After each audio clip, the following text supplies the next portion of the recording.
صدائے حریت جموں و کشمیر سے تازہ ترین سنیے۔ مقبوضہ کشمیر میں بھارتی لاک ڈاؤن، محاصرے اور جبری پابندیوں کو 104 دن ہو گئے ہیں۔ مقبوضہ وادی میں زندگی بجھ سی گئی ہے۔ نئی دہلی میں رہنے والے کشمیری ڈاکٹر سرور نے سری نگر کی صورتحال بیان کرتے ہوئے کہا ہے کہ مقبوضہ کشمیر میں دن بھر سڑکیں سنسان رہتی ہیں۔ حالات نارمل دکھانے کے لیے بھارتی حکومت لوگوں اور سیاحوں کو پیسے دے کر مقبوضہ کشمیر بھیج رہی ہے۔ ان کا کہنا تھا کہ بھارتی میڈیا مقبوضہ کشمیر میں سب کچھ اچھا دکھا رہا ہے، جو کہ جھوٹ ہے۔ ڈاکٹر سرور کی ویڈیو بھی وائرل ہو چکی ہے۔ امریکی کانگریس کی انسانی حقوق کمیٹی نے بھارت کو باور کرایا ہے کہ وہ کشمیری عوام کے حق خود ارادیت سے دستبردار نہیں ہو سکتے۔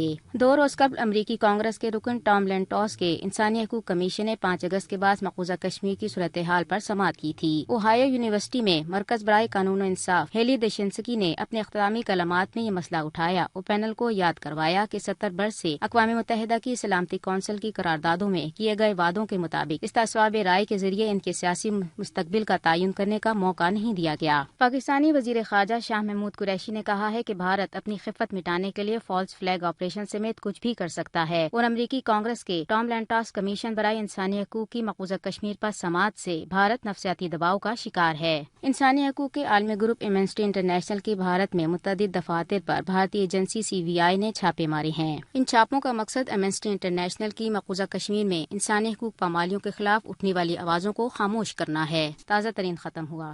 مقبوضہ کشمیر میں بھارتی لاک ڈاؤن کے بعد عائد کردہ سخت پابندیوں سے باشندگان کشمیر کو عملاً بندوقوں کی نوک پر اپنے ہی گھروں میں یرغمال بنا دیا گیا ہے۔ مقبوضہ کشمیر میں نہ ہی کوئی کاروباری سرگرمی ہو رہی ہے اور نہ ہی پبلک ٹرانسپورٹ سڑکوں پر رواں دواں ہے۔ سکول، کالج، ہسپتال اور سرکاری دفاتر بھی ویرانی کا منظر پیش کر رہے ہیں۔ لیکن اس کشیدہ صورتحال کے باوجود بھارت کی طرف سے مقبوضہ کشمیر کے حالات نارمل ہونے کا دعویٰ کیا جا رہا ہے، جو سراسر جھوٹ اور اصل صورتحال کے برعکس ہے۔ مقبوضہ کشمیر کی صورتحال کے بارے میں مقبوضہ کشمیر سے تعلق رکھنے والے ڈاکٹر سرور کا کیا کہنا ہے، سماعت فرمائے ان کی یہ گفتگو۔ جو کشمیر کی ابھی سچویشن ہے وہ بہت زیادہ خراب ہے۔ ایک بھی گاڑی روڈ پہ نہیں دکھتی ہے۔ دکانیں تو کھلتی نہیں، دکانیں صبح 5 بجے کھلتی ہے 8 بجے تک، جیسے 8 بجتے ہیں پوری دکانیں پھر سے بند ہو جاتی ہے۔ لائف اتنی خراب ہے۔